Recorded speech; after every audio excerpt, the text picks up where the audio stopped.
আসসালামু আলাইকুম। মিষ্টি লাউয়ের ফুল ফল ঝরা একটি স্বাভাবিক বিষয়। এই ফুল ফল ঝরা রোধে আমরা কিছু ব্যবস্থা নিতে পারি।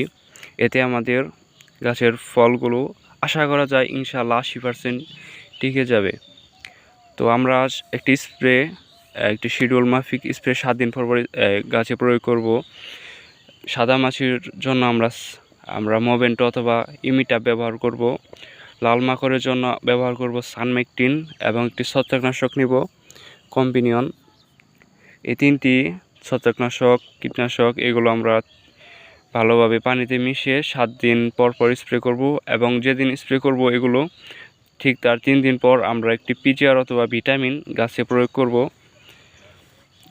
এভাবে আমরা কন্টিনিউ যতদিন গাছ থাকবে ততদিন স্প্রে করে যাব।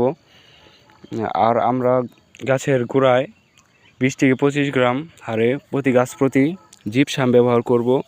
এতেও আমাদের গাছের যে ফলের ছোটো ছোটো জালি ঝরে যায় এটা অনেকটাই স্বাভাবিক হবে, গাছের ফলগুলো টিকবে এই জিপসাম ব্যবহার করলে। আর আমাদের গাছের গোড়ায় নিয়মিত সেচ দিতে হবে, কারণ গাছ যদি শুকিয়ে যায় তখন কিন্তু আপনি যে সারগুলো ব্যবহার করবেন এগুলো কিন্তু গাছ নিতে পারবে না, তাই গাছের গোড়ায় রস রাখা খুবই গুরুত্বপূর্ণ।